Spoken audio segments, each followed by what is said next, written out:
Adolf Hitler is the most reviled person in the history of the world due to the misery he heaped upon humanity, but people weren't his only victims. Throughout his time as dictator of Germany, Hitler was portrayed to the public by his propaganda machine as a man concerned only with public service, who had no time for or interest in sex or relationships. At the time of his death, however, he had been in a long-term relationship with his partner, Eva Braun. They were together for 14 years. Hitler actually met her when she was only 17, and he was 40. Oof. The existence of Braun was largely a secret, and the news that Hitler had married shortly before his death was something of a surprise to everyone. Before the fall of Berlin, Hitler and his closest friends and allies were cloistered in the Führer bunker, a fortress complex complete with bomb-proof rooms beneath Berlin. With defeat at the door, Hitler and Braun were married in a bizarre secret ceremony by a lawyer who was brought to the bunker expressly for that purpose. Hitler informed his key ally, Joseph Goebbels, that his marriage to Braun was a reward for her staying loyal to him even as all seemed lost. But that reward turned out to be a poisoned chalice. Hours after they married, Hitler and Braun were both dead. The day after the wedding, the couple retreated to Hitler's study, never to be heard from again. Having given cyanide to Hitler's dog Blondie, they sat together on a couch and breathed their last, Braun dying by cyanide poisoning and Hitler by a self-inflicted gunshot wound. In the days that followed, close allies also took the not-captured way out, so to speak. Among them was Goebbels, who poisoned himself alongside his wife and 6 children. That Hitler's marriage and death were bound together is reflected in the fact that at the time of the production of his marriage certificate, he also dictated his will. Along with those was a final deranged political manifesto in which he doubled down on the anti-Semitism that had been central to his worldview, and railed against former allies who he saw as traitors instrumental to his downfall. Shortly after their bodies were discovered, Hitler and Braun's remains were dragged to a patch of land outside the Reich Chancellery, where they were burned beyond recognition in keeping with Hitler's final wishes. When Soviet forces arrived and confronted those who remained behind, they were pointed to the charred remains, which they confiscated. In the years that followed, the lack of confirmation that the remains were indeed Hitler's led to countless conspiracy theories concerning his demise. So all those Hitler to Argentina rumors were all the Soviets' fault. It turns out the Russians took a skull fragment and jawbone from the cremated remains, which was eventually proven to be Hitler's through dental records. Adolf Hitler's death certificate is not issued until 1956. 11 years after his death. Along with Adolf Hitler's former career as a failed painter, one of the most commonly cited surprising facts about him is that he was a vegetarian. Hitler's aversion to meat has been confirmed through several sources, including the testimony of the woman who was given the responsibility of tasting all of the Führer's meals to test them for poison. She claimed that all of the dishes she tasted were meatless. There are some lingering reports that he did occasionally have some meat here and there, specifically sausages. However, there was no trace of meat found during a dental analysis of his remains. There's also been plenty of debate over exactly what underpinned Hitler's vegetarianism. One claim is that Hitler turned to a meatless diet on the advice of physicians, while there is also the suggestion that he began to reject meat after the untimely death of his niece. That's the same niece that was about 20 years his junior and undoubtedly his mistress. But she was his half-niece, which actually doesn't make it any better. Several sources note Hitler's love of animals and makes the claim that his vegetarianism was evangelical, to the point that he would attempt to unsettle dinner guests by reminding them that they were eating the flesh of slaughtered beasts. He reportedly once said to a woman over dinner, "I didn't think you wanted to devour a dead corpse, the flesh of dead animals, cadavers." The 2017 book Blitzed by German author Norman Ohler changed the way that many people thought about drugs in the Third Reich and the apparent sobriety of Adolf Hitler himself. Nazi propaganda painted Hitler as a man of incredible self-discipline, and it was widely reported that he abstained from smoking and drinking. So sure, none of that, but as to the hard stuff, Adolf was practically an addict. According to the records of Hitler's personal physician, Dr. Theodor Morell, Hitler was actually frequently prescribed a wide range of intravenous drugs and pills. After Hitler fell ill at a crucial moment in the war, Morell began administering opiates and hormones, with dosages of the former increasing dramatically following an assassination attempt in 1944. He got hormone injections from animals, pig liver extracts. Ohler is convinced that Hitler was addicted to opiates at the time of his death. Indeed, Morell was fired in April 1945, a little bit before he would have lost his client anyway. Ohler also notes that Hitler would have been administered cocaine, a common painkiller in parts of Europe at the time, which means he was on a speedball or combination of stimulants and depressants for much of his later life.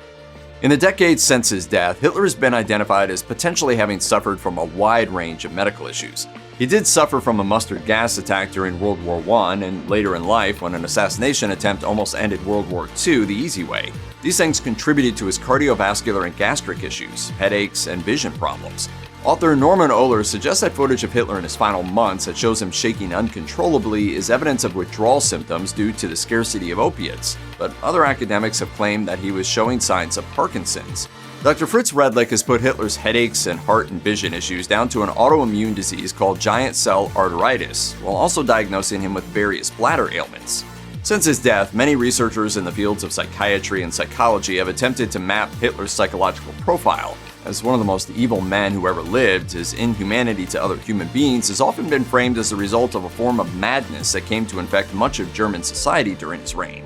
The disturbing truth, however, is that researchers such as Redlich, whose Hitler Diagnosis of a Destructive Prophet was published in 1998, believe that Hitler was in control of his mental faculties the majority of the time, and that his crimes were committed with, quote, pride and enthusiasm.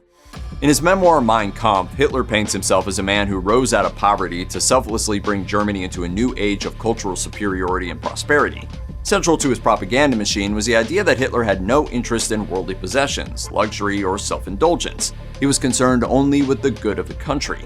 But the reality for Hitler and his cronies was far different, with Führer not only claiming extensive royalties from his memoir, a copy of which was given to every married couple in Germany, with the local authorities footing the bill, but also swiping from Nazi party funds or government coffers. Hitler, like a classic tin pot dictator, is trying to cream as much cash out of his own people as quickly as he can. In 1996, it was reported that investigators attempting to trace possessions stolen from Jewish people persecuted by the Nazi Party had discovered secret Swiss bank accounts that were believed to hold Hitler's royalties from Mein Kampf. Later, researchers suggested that Hitler, who did not pay taxes, may have hoarded billions. The importance of Adolf Hitler's Mein Kampf in creating a narrative around the fascist leader who could help him win the support of everyday Germans cannot be overstated. And central to Hitler's rags to riches story that saw him transform from failed artist to would-be champion of the people was his military service during World War I. Hitler was reportedly eager to enlist with the German army when war broke out, though he ended up working as a dispatch runner rather than a frontline soldier. Nevertheless, he was injured multiple times, first by shrapnel in 1916, and then that mustard gas attack we mentioned earlier. Hitler was recovering in a military hospital when news filtered through that Germany had been defeated, a moment that is commonly held to have been foundational to his later radicalization.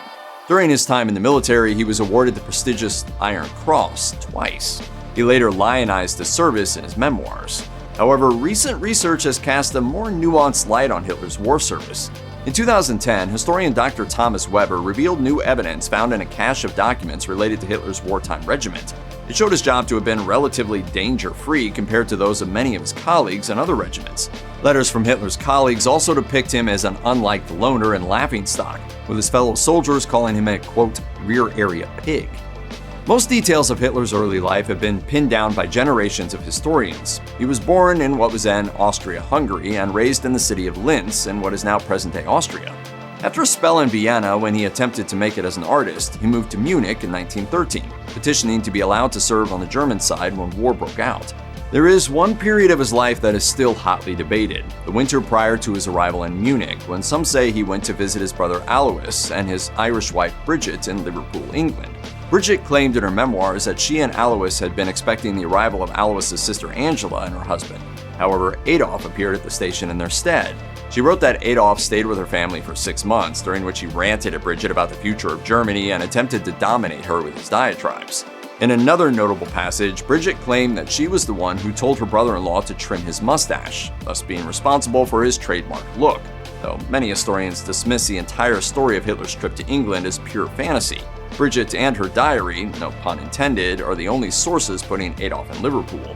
If you're wondering, if Hitler really did visit Liverpool, he was about 5 miles from where Paul McCartney and John Lennon grew up.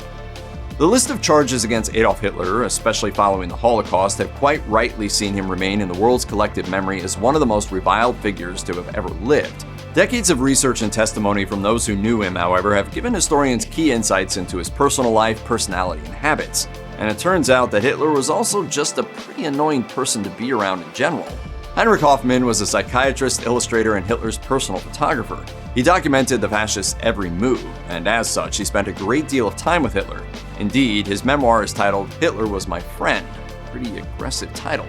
Anyway, in it, Hoffman recalls that Hitler was obsessive in his tastes in music and film, playing the same pieces repeatedly and forcing some guests to watch the same movie more than 20 times. Hoffman noted that Hitler seemed to listen unwaveringly to Wagner, Strauss, and Lehar, getting angry when his companions suggested alternative music. Not Pearl Jam or Nirvana, but music that wasn't one of his classics.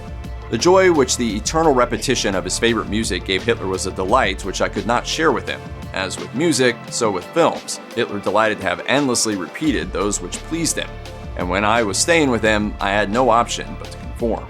So you're saying that Hitler didn't like jazz? Not just didn't The like more it. I hear about this guy, the less I like it. I know. Adolf Hitler was a renowned orator whose verbose, animated speeches whipped his audiences into a frenzy. He used this cult of personality to craft an image of himself as a populist strongman across Germany and beyond. But Hitler's image wasn't natural. Like many politicians, he worked hard on his stage presence with regular practice sessions. He even had his photographer Heinrich Hoffmann take numerous photographs of him striking various dramatic poses. These images were deeply personal and tended to help him discover which poses were the most effective. Conscious that many of the photographs made him look like he was some modern-day Olympic breakdancer, Hitler ordered Hoffmann to destroy them. But the photographer secretly kept them, which, along with Hoffmann's memoirs, offers a previously unseen insight into what was beneath the strongman veneer. Turns out Hitler was a vain drug addict with a penchant for young women, in addition to being one of the worst human beings ever.